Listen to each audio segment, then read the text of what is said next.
Hey guys, this is Jason Bitbender Brink, and I'm the president of blockchain at Gala Games. We are an ecosystem that empowers players, listeners, and watchers all over the world.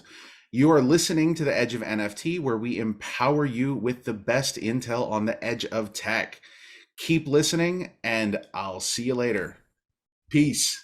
Hi, NFT curious listeners. Stay tuned for today's episode and learn why an NFT by any other name may be the preference of the masses. And our guest's clever way to find customers in a second grade class.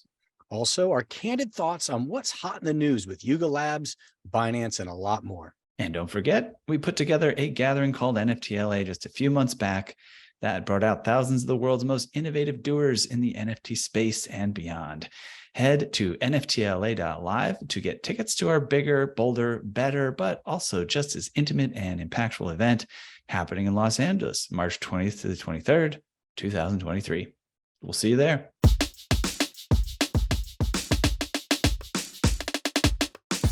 Welcome to the Edge of NFT podcast with your hosts, Jeff Kelly, Ethan Janney, and Josh Krieger. We aim to bring you not only the top 1% of what's going on with NFTs today, but what will stand the test of time. We explore the nuts and bolts and the business side, but also the human element of how NFTs are changing the way we interact with the things that we love. This podcast is for the futurists and dreamers, the disruptors and creators, the fans and connectors, and the makers and doers that are pumped about this ecosystem and driving where it goes next.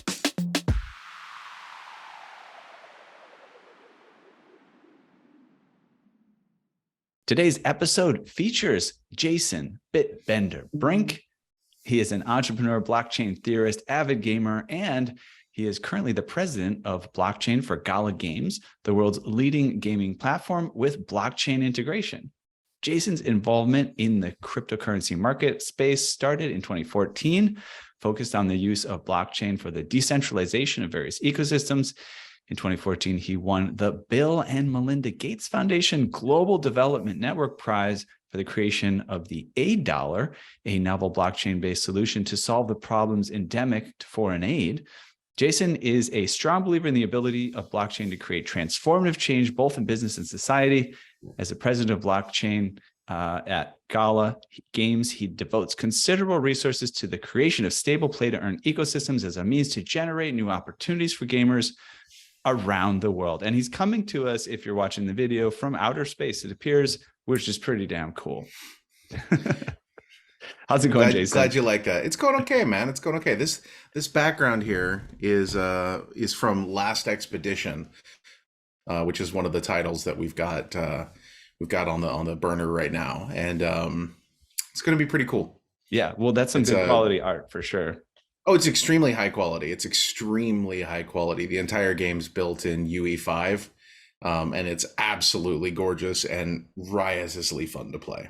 Very cool. Yeah, that very exciting. Jason, I was sort of reflecting back, and it was almost exactly a year ago today that we had you on the show. It's been a long year, man. Right? Like, is it, are you on the sort of dog year philosophy or cat year? Is it 7 years, 9 years? Has it been 12 years? God. For this year? Yeah. I didn't have white in my beard at the beginning of it. Put it that way. It's been a rough year. I have been traveling almost nonstop this year. I've probably done pretty close to at least 600, 700,000 miles this year, which is just a nightmare. It's just so much travel. And so, it's been quite the year. And then, all of the stuff in the market and, all of the just in general meltdowns that the whole space has been having. It's been quite the year. Yeah, I would agree, but there's been some really cool innovation that you guys tons. have spearheaded, and you've kept like a really strong positive beat on Twitter that I try. has really been helpful in terms of carrying that torch, and some personal anecdotes in there, mixed in with more traditional posts. So I appreciate sort of where that's coming from. And I guess I'm kind of curious, like, how does that reflect sort of your feelings on the overall gaming industry as a whole, and And like, how do you see all this sort of, I guess, what's your postmortem on the last year for the gaming industry? How about that? Oh my God. Well, there's a lot of progress that's been made. There's a lot still that needs to be done. I think one of the challenges that we are confronting as an industry is that, in a bear market, or let me actually back this up a little bit. In a bull market, any kind of rubbish can survive. Okay, there were all sorts of terrible projects that were launched during the last bull market, and this bear is kind of shaking them out. And I think that that's really, really, really important, because one of the biggest challenges that we have in the space, especially in gaming, when you look at it from the perspective of Web3 gaming, is pushing through the traditional Web 2 narrative. Okay, that blockchain is bad, and NFTs are bad, and all of these things. I mean, I just reading. I think it was an interesting rundown by Kotaku, which obviously always hates NFTs and hates blockchain and all of these things. Talking about how NFTs are just this terrible, terrible, terrible, awful thing, and they're still here. Damn it. Was kind of their thesis. But for me, I think it's been an amazing, ridiculous year, and it's killing bad projects, and it's going to leave room in the long run for the really good projects to grow and flourish and thrive. Yeah, I totally agree. There was a survey we put out on Twitter recently just about the word NFT and its impact on adoption, and about 3 out of 4 people thought that word isn't doing us any favors, but it's not. But the underlying technology there, the innovation that's happened, the cultural evolution that's occurred this year is unmatched. Massive. Yeah. I totally agree there. Yeah, it's I think especially around the circles that we roll with, there's a lot of very reflective people, self-reflective, right? And so I think there's always that moment where people are decrying some specific thing about what's going on, NFTs, the term, that whatever. You take a minute, wait a second, let me check in on what's going on here. And I think for me personally, the movements that we're involved in around ownership, creator economy, decentralization, I think of it in terms of the Web 2 evolution or even the internet revolution. It's like something's going to arise out of all of this, which we're going to look back on, and whatever the name's going to be, it's going to be something very special, right? Yeah. Regardless. Absolutely agree. But I do think that we do need to work on that naming as an industry. This is something we've always been really, really terrible about. I think that the blockchain space predominantly has two types of people. They have people who are, absolutely cutting edge, people who really, really love new tech, and they're early adopters and they're willing to take risks and things like that. And these types of people can, accept a name that is maybe not ideal. We're okay calling things NFTs or cryptocurrency. We're okay talking about, cryptographic, different cryptographic disciplines, and, ZK rollups and snarks and all of these different things. And then you have, and so for people like this, calling something a different name doesn't matter. But for the rest of the world, those names mean a lot and they matter a lot. And so, that's one of the things that we as an industry have to kind of fix. We have to come together on that. Yeah, I think it was Shakespeare that said a ZK rollup by any other name is still a ZK rollup, right? Exactly. I read that on Wikipedia. Yeah, I think that's how that works. I wrote that on Wikipedia. So I'm actually a musician, which you may not know. I played music and went to music school. I played jazz. My participation in this whole revolution of blockchain has been the show, and I haven't really been able to integrate my musical life into it per se. Oh dear. Well, we'll have to fix that. Yeah, well, maybe I put out like 1 or 2 tracks on NFT or something. I've got some ideas, but yeah, you know, Gala music is a thing here that I want to you know, I want you to get into, and I want to talk about it. If I want to get involved in Gala music, what are my opportunities as a fan, as a creator, you know, as those other players in the industry, you know, like the producers and, you know, and all that kind of thing? Yeah. What's the structure? So the first thing that I would say is, if you want to dig in deep into Gala music, the person that you really need to talk to is Bucks. Gala music is her baby. I can give you some rough ideas of the shape of the ecosystem, but it's not really me. It's not my thing. I'm more on the game and ecosystem side of stuff. But basically, the premise is that you as an artist, if you know. Okay, so I'm wearing my Snoop shirt today, right? Nice. And one of the things that Snoop likes to talk about is he likes to talk about how when he first signed, you know, his first record deal when he was, you know, much younger, you know, he basically got screwed by the record agency because they had all of the power in that relationship, and they were able to do that. And, you know, he never. It took him many years to actually have creative control over what he was doing, and even longer before he actually owned the stuff that he had done in the past. And that's a problem. And so what we want to do is we want to open things up for more musicians to be able to own their own product, release their own product across our ecosystem, integrated in with our network of you know, decentralized nodes and players, and make it so that, you know, fans have something special that they can access, but at the same time, the artists themselves are in a position where they're much better served by you know, the industry as a whole. And that's sort of what we're aiming to do. So we'd love to bring you in there somehow. Awesome. Yeah. Well, I'll put actually, you know what? Interesting enough, speaking of Wikipedia, that was one of my claim to fame music projects. Is I wrote a song a day based on the Wikipedia article of the day. Nice. Very nerdy.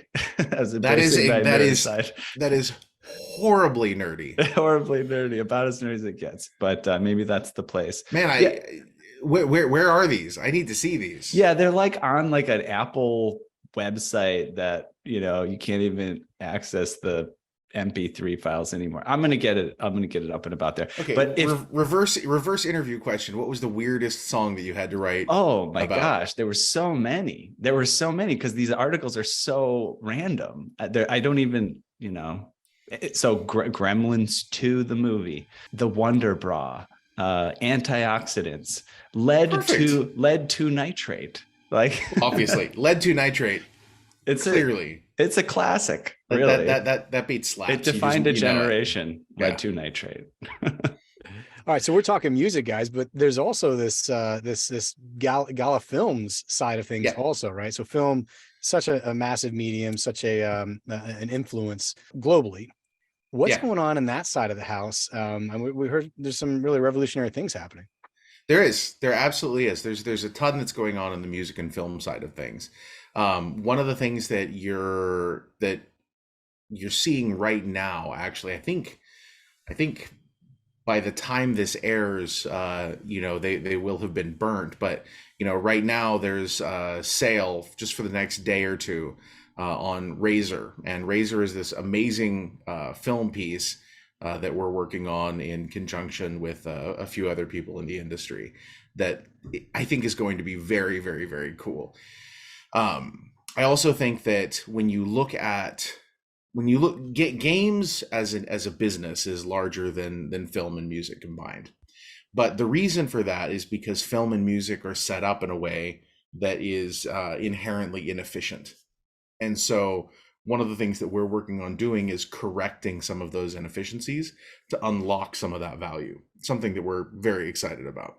Yeah, sounds like it. I mean, all these different moving pieces, it's rare to find a company that is focused and recognizes, I guess, that DNA of all these different spaces and how they're intertwined. So they are all clearly intertwined. Very much so. But just, yeah. And I know you guys, we talked about it when we last connected, about how important the talent pool was that you guys have there and the deep experience across these industries. So again, kudos for pulling that together and seeing those connections. Thank you. It's dude, we've been building this like crazy. This entire bear, we've just been building and building and building, and we're starting to release things, and things are starting to come out. So I think we're in a good spot right now. Absolutely. And, David Bianchi is a good friend of ours. He obviously, he spoke at NFTLA, he performed there. Ethan met him too at a fun, of course, Hollywood Hills party. That's, the LA style. And he was sort of telling us something's brewing, guys. I want to tell you, And he couldn't tell us until, of course, the deal was done. And he called us up, and so we heard the news directly when Razor was getting off the ground, and have been sort of following closely since then. And looks cool, doesn't it? Super cool. Did you guys get in on the drop? Yes. Yeah. We shared it with all of our fans on the show and in Twitter, and so we were definitely involved. Very cool. Part of what you guys are doing that I think is really unique, started with the gaming and sort of goes beyond it to music and film, is these nodes, which sort of provides sort of a framework for powering up your ecosystem. I'd love to sort of talk a little bit about why these nodes are so important to the infrastructure and functionality of what you're building. Sure. So I think the first thing that you have to keep in mind is that we want, in the long run, to have an ecosystem that is truly decentralized. And as you build towards that, the concept of decentralization means that you have to have other people involved. Okay, you need a bunch of different players, and this is where the nodes come in. In all of these ecosystems, nodes do specific things. The founders nodes, which are the original ones in the game ecosystem, have a slightly different role. But the film and music nodes, essentially what they do is they host content specifically for that ecosystem. So you can, pair your node, or eventually you will be able to pair your nodes with NFTs, pair your nodes, and, be able to have your content be served as part of the growing ecosystem. Yeah, it's really cool. The nomenclature here, we talked about this a little bit earlier, how, the way these things work, familiar with nodes in terms of, Ethereum and kind of mining and things like that. Right. Slightly different thing. Yeah. But it's an echo, right, of that kind of idea. One thing powers the other. Yeah. Very cool. So, you've got a very unique lens here into this play to earn ecosystem, and or whatever. I know there's different ways people like to call it. But what's your take on the new opportunities gamers are looking forward to here in 2023 and beyond in this ecosystem? The first thing is that I want to think of this not as a play to earn, but a play and earn. And I think that that's a very important distinction. Mm-hmm. A play to earn means that the reason that you're playing is to earn something. Mm-hmm. Which means that you're not playing because it's a fun game. That's a problem for us. Right. We believe that gaming should come first. One of the criticisms that we oftentimes get from Web 2 gamers is they look at blockchain gaming and they're like, oh well, these are crappy games, right? The only reason I would play this game is if somebody paid me. That's a problem, right? And so that criticism is, unfortunately, oftentimes extremely valid. And what we strive to do at Gala is we strive to make quality product, to create something that is actually a good game, and to make it something that you would play regardless. You would play just as a Web 2 game. And in fact, with Superior, we're experimenting with a dual launch strategy where we launch it on our platform as well as on Steam as two separate SKUs, specifically just to see what people, to show what a quality game can be produced in a Web3 space, and you can access it via Web 2 as well. you know, just to get people into it. Right. I mean, I feel like there's this deep, I don't know, at least in this, again, the circles that I run in, there's this deep human, maybe almost intuition around a possibility or a need or desire around this, that like the things that you naturally do have value, you know? Yes. And I think that's why we love these stories of, like, you know, the filmmaker that spent all his days working in a video store, you know, watching videos and geeking out. And then one day he actually gets to, you know, make the films, and he gets to be a success at it. And, you know, or the Mr. Beast YouTube star, right? Whose mom is upset that he, you know, failed out of community college, but, you know, somehow his passion works out. So I totally agree with that, right? It's not play to earn, it's play and earn, and earn and play, or whatever. We have a deep desire to kind of have that recognized. So appreciate that frame. Absolutely. You know, so I mean, I think that when you look at it from that context, what gamers are going to be seeing more here in the future is a much greater focus on, you know, producing or participating in the creation of, you know, bigger and better ecosystems that are more tailored to normal gamers and less tailored to sort of the almost fintech side of you know, blockchain. Right. Which is its own niche, which is cool. That there's a niche for gamers who want to earn, you know, they want their, like, you know, rate of return on their investment to be tied to some, you know, troll or whatever. And it's cool, right? But I totally get what you're saying, right? Well, it's something that should be more accessible. Yeah, I mean, look, not to poo-poo on, you know, the DeFi movement, but I was just in a conversation with someone about sort of the empty, the hollowness, if you will, of that segment of the business or of the industry this last year. When you don't add a layer of culture and utility to DeFi, like, it's just bigger returns after bigger returns after bigger returns, and it's a bubble. Inherently, it's a bubble, right? It's designed that way. It is specifically designed that way, which is horrid, you know, because it is all of the things that regulators, you know, like, are afraid of. You know, it's something that's designed so that number always go up until it doesn't, and, you know, it's no wonder that they clamor to try to want to fix it, you know, when you look at it from that perspective. Yeah, true, man. So look, though, when we look ahead here, we covered a lot of ground. You guys have a lot going on, but I know there's a lot more here in the pipeline. So when we look ahead here to 2023, what else can you share with us that we haven't covered yet? I know there's a lot of stuff under wraps, but there's a lot under wraps, but you know, the games that are starting to be released are freaking awesome. Like, you know, absolutely awesome. Spider Tank, Superior, Last Expedition is one of the ones that I'm looking forward to a lot. Miranda's, you know, the progress that has been made on these things is phenomenal. And the time in the time that has been, you know, that has been allotted to them, essentially, you know, so it's really interesting. Is like last year at about this time, in fact, at exactly this time, we were having Galaverse. And Galaverse was our, you know, big event that we were having in Las Vegas. We announced a bunch of different games and things like that. Now, of course, 3 months after we, you know, announced those games, the community was like, "You announced those games and they're not out yet. It's been a whole 3 months. Why haven't you released the games yet?" You know, but a typical game development project is, you know, a 2-3 year timeline. We have made such incredible progress over the last year. I absolutely cannot wait for people to be able to see what we have pulled off this year. It's really cool stuff.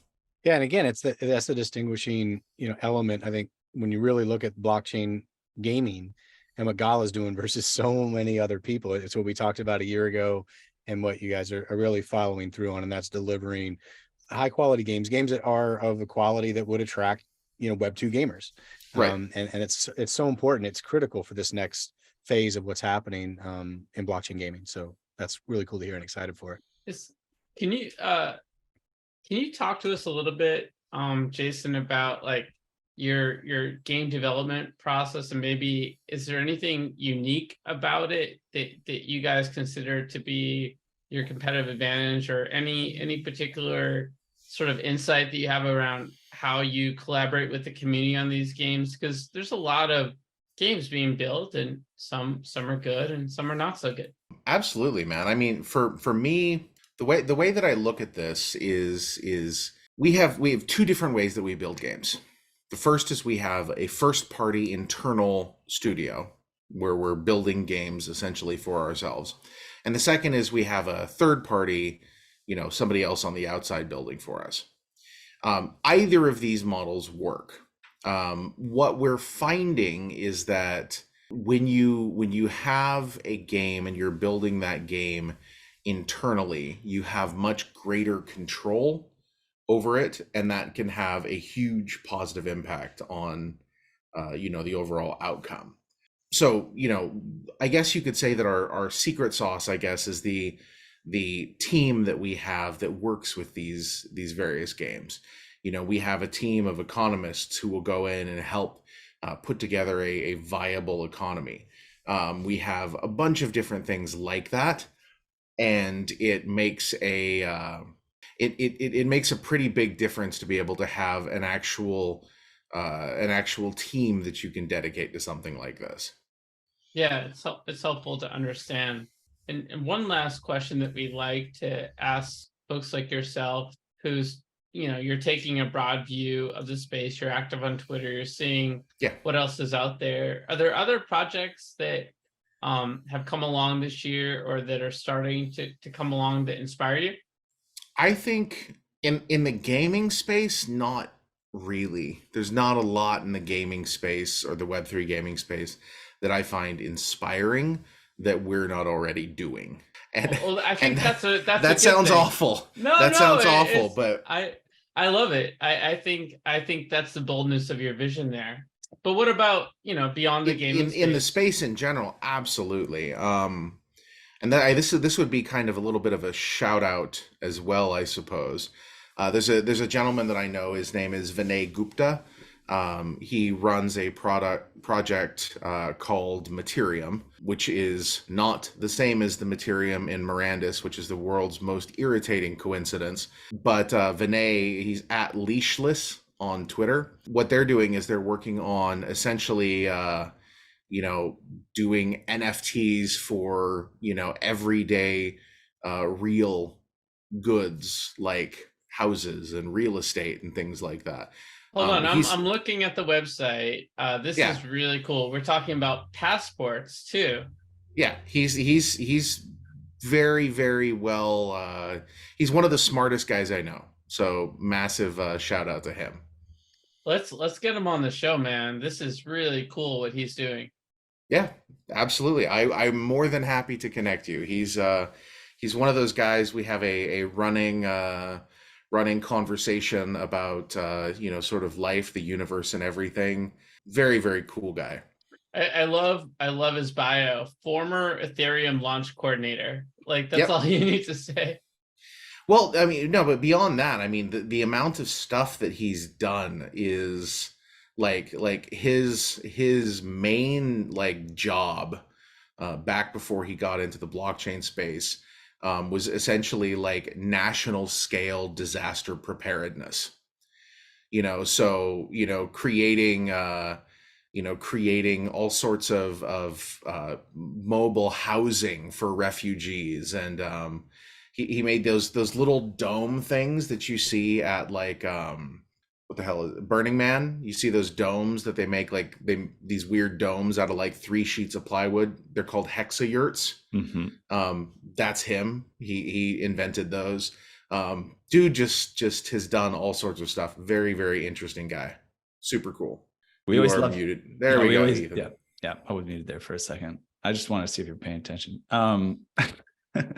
But yeah, no, we love to kind of get folks on the listeners' radar and our radar too. It's always fun to hear about somebody interesting that isn't always getting the attention, or at least not in our circles. So, you have questions about blockchain?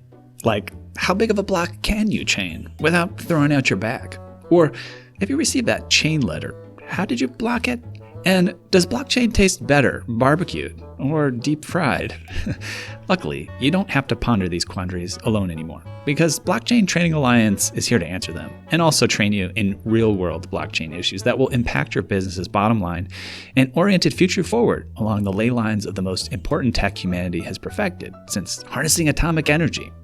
If you're into those sorts of things, Blockchain Training Alliance is a top leader in the field, counting among its clients IBM, Microsoft, Disney, Morgan Stanley, and many more, and offering a wide array of technical and non-technical courses. Whether you're a computer neophyte training for an incredible career in this new space, or a coding expert honing your skills, Blockchain Training Alliance will help you steer your ship home safely, filled with treasure. Arg. So hurry and sign up for the Blockchain Training Alliance course that best fits your needs at blockchaintrainingalliance.com. Use discount code EDGEOF for 50% off and start your next block today. Cool, man. Well, I think that could be a wrap on our general question line of questioning here. Sure. And then we're going to move on to Edge Quick Hitters. Now, Edge Quick Hitters is a fun, you're ready to go. He's ready to go. He's doing like shooter. He's doing like shoot 'em up. Yeah, he's ready for it. For the listeners unfamiliar, this is just a way to get to know Jason a little bit better. 10 quick questions. We're looking for short, single, or a few word responses, but we can feel free to expand if we get the urge. He is more than ready. Let's dive into the first one. It. What is the first thing you ever purchased in your life that you remember, Jason? The first thing. So okay, hold on. I have to pare my answers down here. First thing I remember purchasing was a little plastic dinosaur. Nice. I was probably 3, and I saved my my pennies. So this is a straight up purchase. This isn't like you won some games at Chuck E. Cheese. And no. This was a purchase. Okay. So the thing and this is the part where I had to like self audit. I started working very, very young. Okay. My family had a business, and I started working for like pocket money when I was probably 5. Yeah, probably borderline child labor. Past the statute of limitations, though. Yeah, no, it's good. No, it was basically aircraft hardware, and so I would help count and package parts and things like that, and I would get little bits of money here and there. And when I was really, really young, my dad would like give me a nickel if I would sweep the shop floor. That sort of thing. You got to pay kids when they don't really understand money. You know what I mean? That's the best time. It's right. Like, oh, look, like you get change back. Look, I got more back than I gave them. This is amazing. Magic. Yeah. So that and I remember buying, it was this little plastic dinosaur that I bought, and it was probably, I don't know, this was back when you could actually buy things for $0.25, because again, white beard hair now. It was a while ago. Yeah. There's a spectrum, by the way, of knowledge about dinosaurs. And there's like a curve, right? It starts with like 5-year-olds or 5, 6, 7-year-olds are probably the most knowledgeable about dinosaurs. Then it fades off a little bit on into adulthood until you become an actual, paleontologist. Paleontologist, right? Yeah, there you go.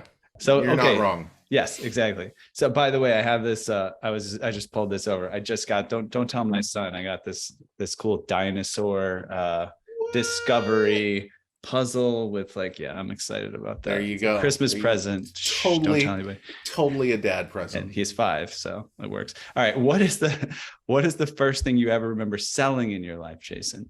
When I was in 2nd grade, I discovered that if you put white glue on top of paper and then stuck it to the inside of your pencil case, it would laminate it, because the glue would dry, and it would dry clear, and it would dry hard and shiny.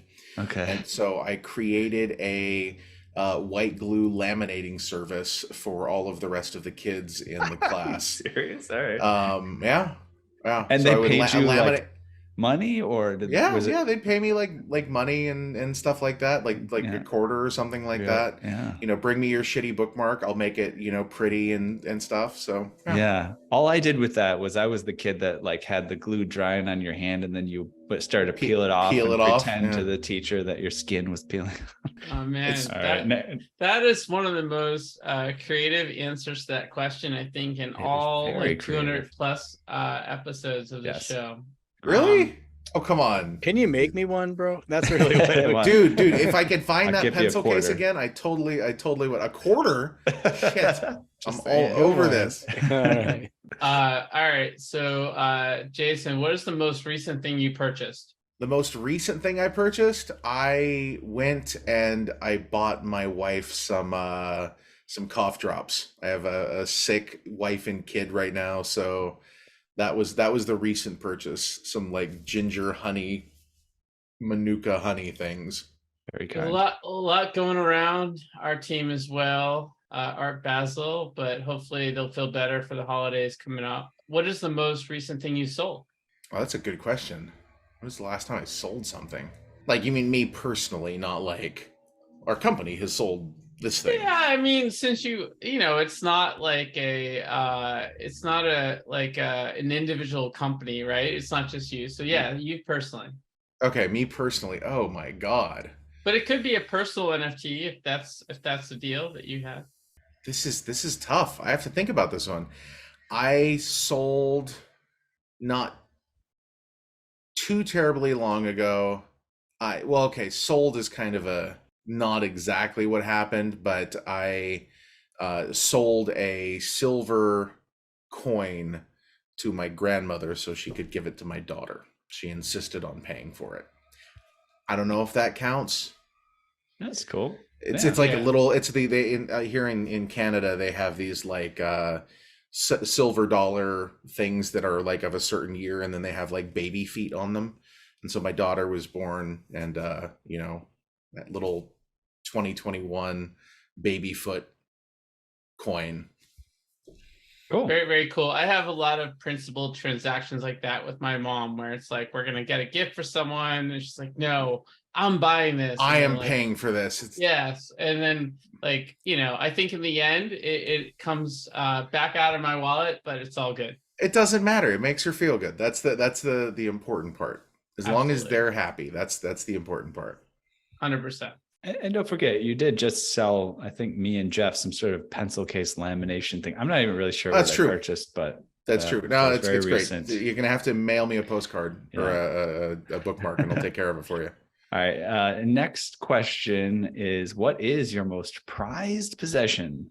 My most prized possession is I'm a big fan of Stoic philosophers. Okay. And they sort of an oxymoron. Can you be a big fan of Stoicism? Like, no, I'm just like putting those together. I mean, I'm just wild about Stoicism. Yeah, crazy. I'm just crazy about it. No, but Stoic philosophy, I think, is something that has helped me a lot in terms of getting through things. I mean, Epictetus, Marcus Aurelius, Seneca, all of those philosophers. And I think that one of my most prized possessions is I have a little tiny gold coin that has Marcus Aurelius on it. It was Roman coin, and I have it in a little tiny pendant, and it's in a safe somewhere back in Thailand. I don't have it with me here, unfortunately. So an actual actual Roman coin. Wow, dude, I have Roman coins all over the place. They're very, very cheap and fun to collect. So I recommend that as a interesting hobby if you like old dirty things. Awesome. And of course, Gabe Weiss's Stoics collection, the NFT drop. Shout out to Gabe. He's really a big fan of Stoicism as well. Yeah, I actually haven't seen that. I'll have to go check it out. Yeah, it's a really cool, very popular drop. Sold out. He came on the show and talked about it a little while ago, but nice. It's kind of the philosophy that's really inspired him around sort of the the chaos of the space that we love. All right, next question. If you could buy anything in the world, Jason, digital physical service experience that is currently for sale, what would it be? That's a great question. I have no idea. I'm not a wanting things person. Like I don't sort of structure myself around stuff I want. That is a tough one. That is very tough. Got your eye on any vacations or anything like that, man? I don't get to take vacations. I haven't taken a day off in 2.5 years, man. And I need to. Like I seriously need to. I'm really crispy right now. If there's anything that I could buy, I would probably I like some land. Like I'd really like some land. I would like, a giant piece of forest somewhere. I could put a little house there, kind of go be a weird old man with a white beard in the forest, make sure there's no cell phone towers nearby, no internet. Like I just need a place to unplug for at least 6 hours, at least, maybe even a whole day. Totally agree. I like that. That's a long time. Yeah, right. It gives everyone a sense of your world right now, dude.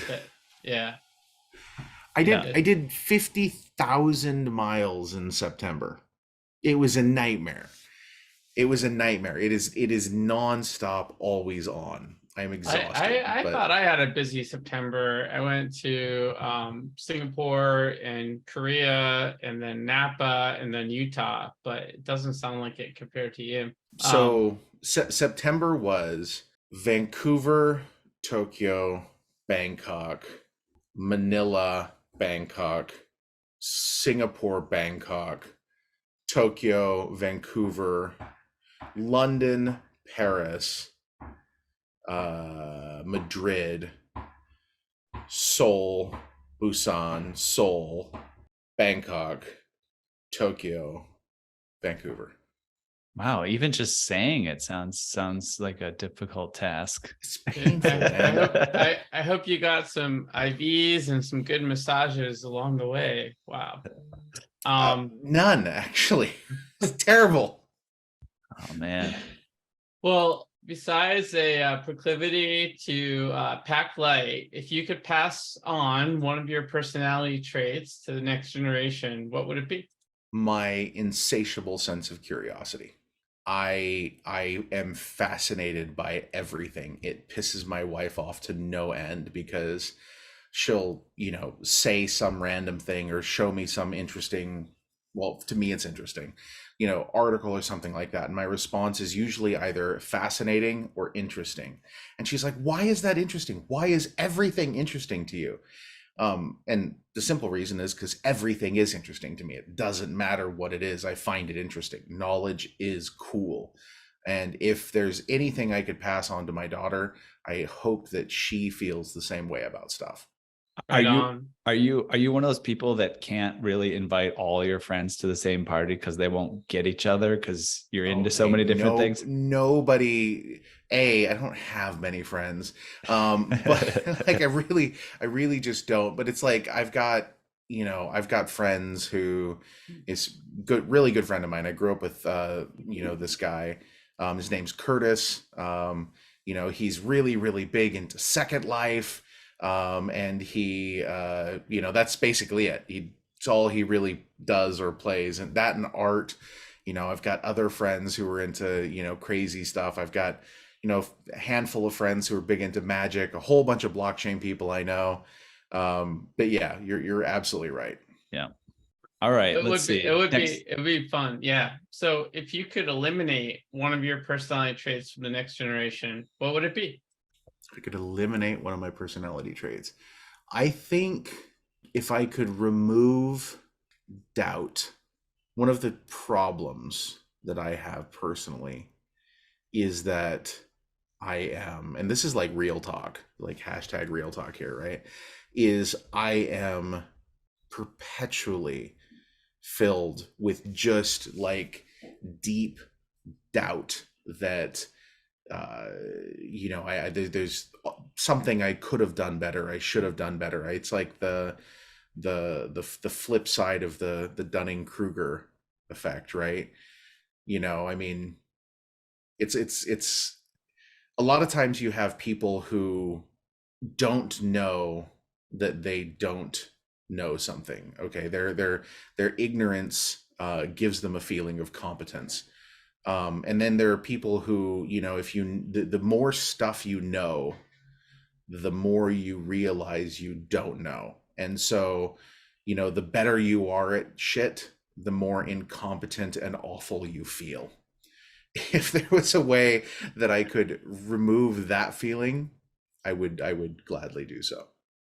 Yeah, That's a good one. I'll take that one too. I just feel like, there's so many things that I want to do in the world. I'd love to see Edge do in the world, and it's easy to sort of look back and say, well, I could have done this on top of doing that.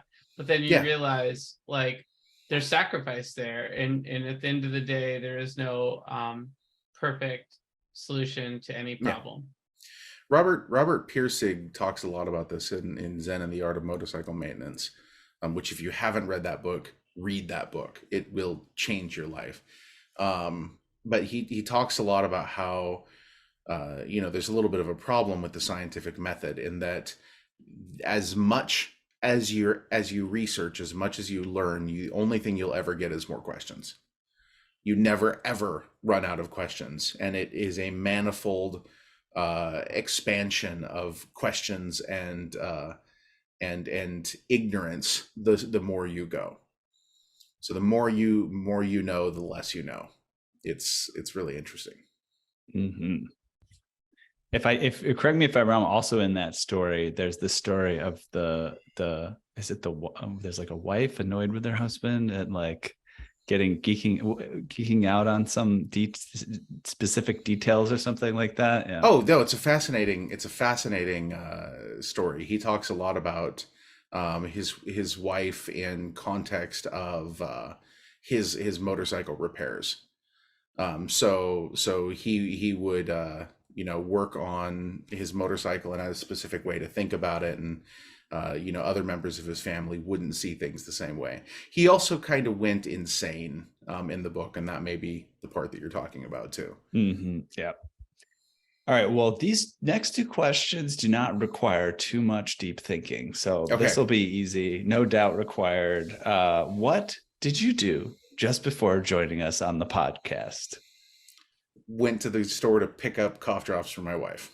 Well done, sir. Dropped off cardboard at the recycling center too. Earned some points. Earned some points with the wife and the planet. Good job. What are you going to do next after joining us on the podcast? Probably go downstairs and cook dinner for the family before too terribly long. That's a giver. He's a giver, folks. Gotta lean in and take care of the wife is pregnant, 17-month-old daughter. So, there's a lot. I have a lot to make up for here. Got it. All right. Well, just a quick bonus question. What games are you most excited about for in 2023? Last Expedition, I'm super excited about. I think that people are really going to love that. I haven't been keeping up with the Web 2 gaming side of things as much, but I believe there's a new Homeworld coming out here pretty soon too. And I played the hell out of Homeworld. And so that is one that I find very interesting and would love to play. Awesome. Well, that concludes our Edge Quick Hitters. You survived. Well played on your answer, sir. Hey there, NFT Space Cadet. Let's zoom in on the globe from outer space today to Abbot Kinney Boulevard in Venice Beach, LA. Let me show you a cosmic tech beacon that shines out among the bustle of fashion, art, and food there. It's a thriving software dev, data science, and design studio known as AE Studio, where scores of the sharpest minds have come together to help founders and execs create software and machine learning solutions that are not only profitable and increase our agency as humans, but that give us that warm, fuzzy feeling that elegant tech so wonderfully does. AE's breadth of talent allows them to build anything from instillvideo.com. It's a health, fitness, and wellness app that makes your chakras tingle, to award-winning brain-computer interface solutions that could quite literally bend our minds. Oh, and keep an eye out for Token Runners, their NFT white label marketplace, as well as our highly anticipated NFT drop, Boomer NFT. Now, for all you degens who strive to shed the cummerbund and pearls, comes a jaw-dropping, awe-inspiring partnership, not seen since the heyday of Shaq and Kobe.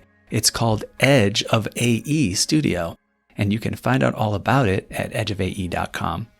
That's right, this full-service, soup-to-nuts, end-to-end, whole enchilada NFT service can help you, yes, you, Randy, launch your NFT project. Edge of NFT and AE Studio have come together like Voltron to get your project in gear so you can hightail it straight to the moon, stardom, and maybe even your own private yacht. Go to edgeofae.com to find out more. That's edgeofae.com. Actual results may vary depending on moon landing location, domain of stardom, scale and model of yacht, as well as whether scale, model of yacht, or actual yacht. Next up, we're going to hit some hot topics, see if we can fit anything in here. Some good ones. So the first one is an SEC investigating Yuga Labs' offering of unregistered securities. SEC has opened an investigation, and Binance announced an update on the security notice with a focus on security and has completed its global listing process for the BNB token. Yeah, I mean, what are your thoughts on this? Like, I feel like, you know, Bored Apes, whatever, all this stuff. I mean, it's a lot of it's kind of in good fun. There's a I don't know how much it crosses the line. Do you have any thoughts on this, Jason? I mean, as I understand, the announcement of that investigation came from Yuga Labs themselves, not from the SEC, which I find interesting. And so, yeah, I thought that was just generally speaking an interesting fact. As far as I know, they never offered anything, and it's not even Yuga Labs that did it as much as a player-controlled DAO or a user-controlled DAO. So I don't know where that's going to go. I'm not a lawyer, nor do I play one on TV. But I honestly never saw them make any sort of promises or promise any sort of returns or tell anyone to buy their tokens or anything. It was very much just a, here, you've got an ape, claim this thing. Yeah, I mean, it's, once you get involved in NFTs, you got to start to learn about like the Howey test and the securities and all that stuff. And there's definitely that there's that all of the elements have to be satisfied. And one of them is that there has to be this like concept that somebody else is going to do work on your behalf.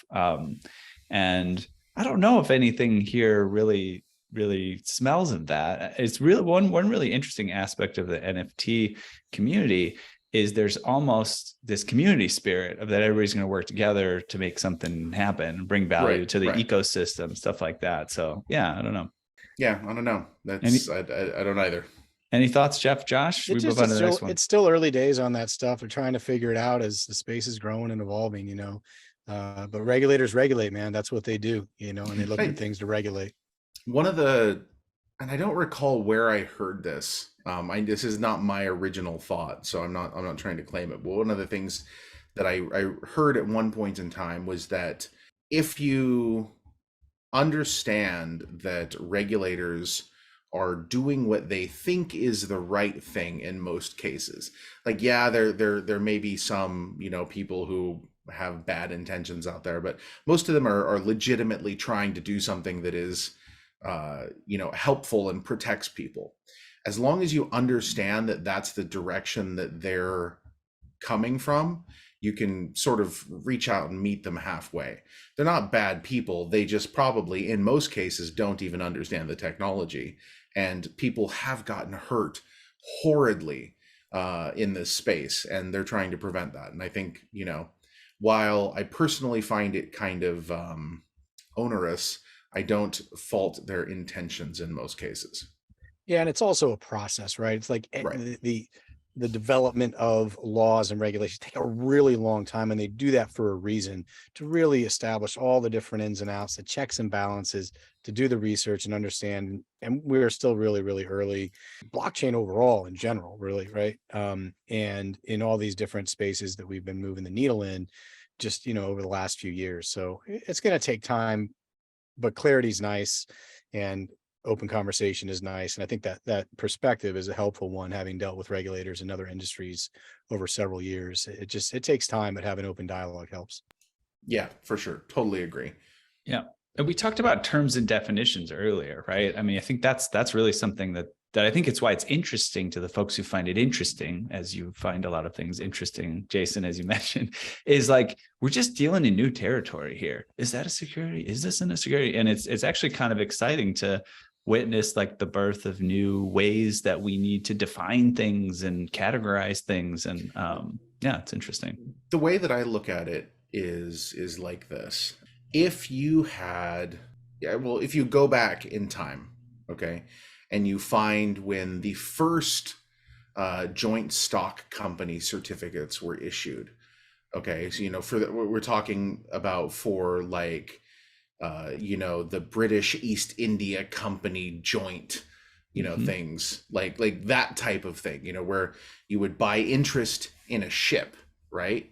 I think that some of the things that you saw there in terms of, governments trying to go like, whoa, what is this crazy new thing? You're letting the poors buy a little bit of a ship? No, that can't be okay. Allowing that sort of process of understanding what's happening, and then going through the process of understanding, defining, and then eventually regulating is something we've seen, many times now. I remember when email first became a thing, watching senators like debate whether or not you should charge postage for emails that should go to the postal service. Oh God, yes. It was fascinating. I mean, it's like, they'd be like, well, if we're going to send an email, how is the post office going to get paid? We should make them put a stamp on it.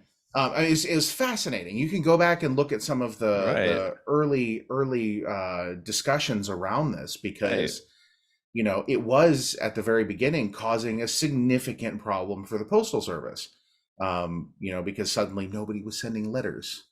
Like, when is the last time you actually got a letter? That's a good, top question for you. One of your little quick questions. Who was the last letter you actually received from? My bet is it's a holiday or birthday card from Christmas your grandmother. cards, really, right? And they're kind of right. Yeah. Add other than a holiday or birthday card, and then everything else is either bullshit or came from Amazon. Mm-hmm. Like, yeah. I got a subpoena for something, but yeah. Oh. Fortunately, I was on the victim side of it. But. Oh man, and I don't even think that counts. Yeah. All right. Well, this is fascinating territory, as we said. I'm sure we could go on and on about it. I even had one more thing to say, but I'm going to resist. I think we should move on to the next hot topic. Next hot topic is about the Binance CEO discussing the future of NFT ticketing. CZ. He says the crypto exchanges is piloting NFT ticketing for sports events, and the NFT concept events are able to sell tickets with a lot more ease and convenience. We've been talking about this from the very start as like one of those kind of no-brainer concepts for NFTs. Surprisingly enough, not something that has emerged relatively quickly, though. People are working on the details and making it functional and getting people used to it. But have you ever bought any NFT tickets, Jason, to an event or things like this? I bought NFT tickets to Galaverse. Does that count? It's our Sure. own event. Yeah. So I think NFT ticketing is fantastic, and CZ and Binance, I think that they're definitely in a good position to sort of help promote that, because of the sort of the cachet and weight that they have outside of the blockchain industry. People, even if you're not in the blockchain space, you've probably heard of Binance. And I think that's an important component here. So I think this is fantastic. Yeah, I tend to agree with you. I think some of the comments on Twitter reflect some of my thoughts. Like, one person, said it's one of the most blatant and obvious use cases. It just makes sense, which I Like, totally agree. But like some of the folks are like, why not use Get Protocol or partner with one of the NFT ticketing solutions? I know we've looked at a lot of them for NFTLA, and there's a lot out there already. And it does sort of make an interesting perspective on what is Binance's role in the ecosystem. Are they fundamental pipes? Are they infrastructure, or are they a service provider too? I think CZ is a pure entrepreneur, and he's open-minded. Very much so. To new ways of generating revenue and new ways of being involved. And I think they have a position of market dominance right now, and so getting involved in ticketing does make sense for them. At the same time, my hope is that innovation in that area continues to occur through a lot of different avenues that we're seeing and excited about, from Yellowheart to Relic Ticketing to some of the other players out there. Yeah, like what Yellowheart's doing, like talking to Josh Katz and all the different like ins and outs that these guys got to work through in in an industry that's massive, been around a really long time. So many considerations. When do you release money to the organizers of events, and how do you handle chargebacks when you have tickets that are happening in many cases very anonymously, which is great if you want to just easily exchange tickets and not have to worry about a bunch of middlemen. But there's these other considerations that they haven't fully fleshed out because it's hard. It's just a really hard thing. I think from Binance's perspective, they're primarily looking at it. And we talk to a lot of different exchanges about a lot of different things. And one of the main things that they're looking for always is user acquisition. How do we bring more users in? And more importantly, how do we bring more users in that don't know about crypto? How can we become the home of these new users? And I think that from that perspective, and this is why he would, probably opt to have it built internally rather than, do some sort of partnership, is that, you build it internally, they're your customers, so somebody goes to buy a ticket on, Binance Ticket or whatever it is. Now they have a Binance account, and, getting an account is not cheap. Getting somebody to create an account, you have to put significant UA spend into that. And so this is a great way to do that, because getting an account is a side effect of people doing the thing that they're going to do anyway, which is buy a ticket. No, guys, let me just say, there's an opportunity coming down the pike right now for another big ticketing player. And you got to have the resources, capital, people, infrastructure to do it, but it's coming. All the shit that just went down with Taylor Swift and Ticketmaster with the Live Nation, merger, it's a clear monopoly by any definition right now. And there's an opportunity there for somebody that's ready to get after it, And I think Ticketmaster is going to be looking for a competitor to stand up and be like, hey, this is not a monopoly, right? So they can actually make the case, like so many big, companies do. So I think this is a big play that has a macro impact as well. Yeah, and Jason, I totally agree, Jeff. And on your point, Jason, this is something we've also thought about. I mean, when you work with an outside ticketing company, essentially there's someone else that has all the data too. And that's the data to customers. And that's really valuable data. And it gets into privacy issues, it gets into sort of data sharing issues, all sorts of stuff. And, a ticketing company's policies could change. They could be very sort of tight with the data today, and then suddenly tomorrow not so tight, or they could be, we've seen with Twitter, Elon has sort of shined the light on it, that they can say one thing but do something different behind the scenes. So I think anytime you have an opportunity to sort of have a direct relationship with customers, you want to take advantage of that. I think it's just good business. Agreed. Yeah. Now I don't know whether my Twitter feed was just boring or they shadow banned me. It's a nice excuse, I could say, for not I think having it's anything more about interesting to whether say your in my tweets personal. were. It's more about where your tweets boring or do they shadow ban you? Could All be right. both. Well, all right. Well, that was fun hot topics. Thanks for playing the game there, guys. We're almost to the end of this journey here. Before we officially wrap up, we want to give a chance for Jason to give a shout out to anybody that he thinks might be worth a shout out. Somebody maybe our listeners might find interesting, or someone you want to give some love. Yeah, absolutely. I mean, I think that I would like to give a shout out to the Gala community in general and Gala Gold specifically. You guys are awesome. And I hang out in our Discord a lot at galagames.chat. And this is where I talk to people in the gold community all day, every day, constantly in there.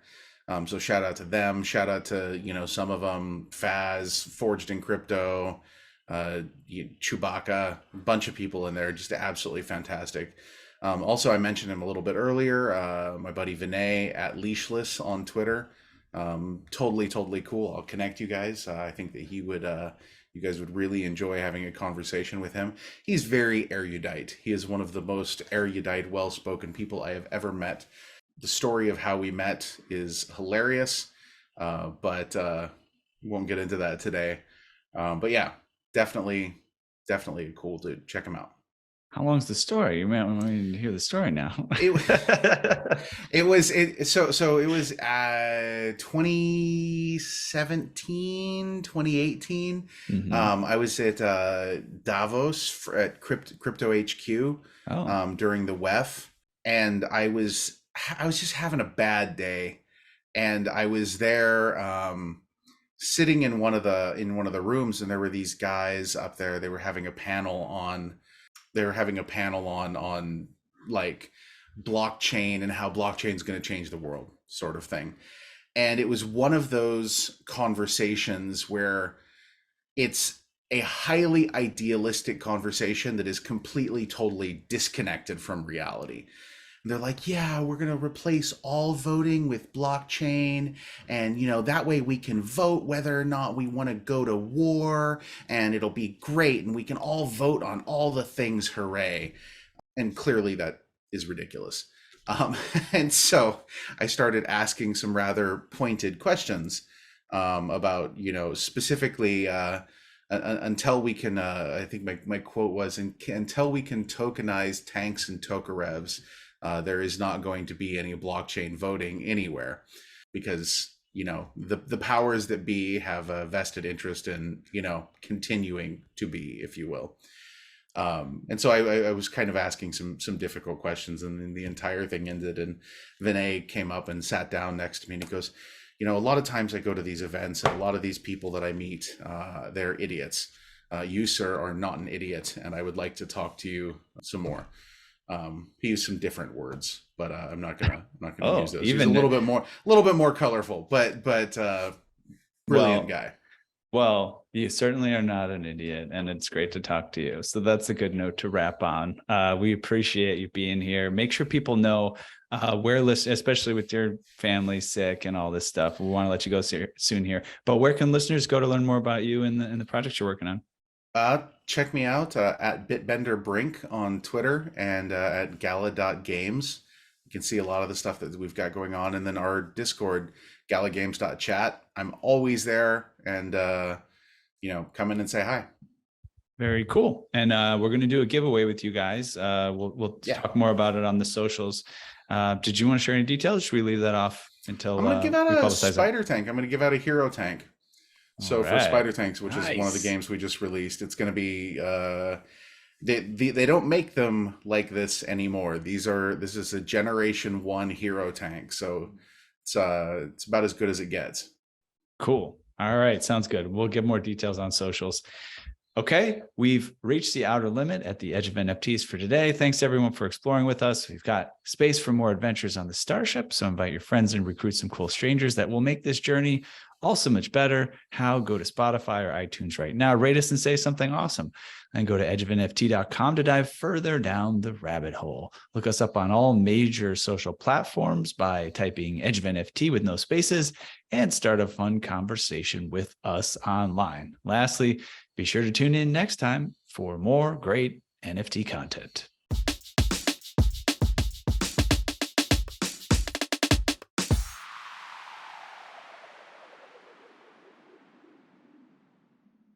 The views and opinions expressed on the Edge of NFT podcast reflect solely those views and opinions of the show creators and its guests. We're learning as we go, just like you. Please make sure to do your own research. Our podcast is not financial advice. There are multiple strategies and not all strategies fit all people. You understand that you are using any and all information available on or through this podcast at your own risk.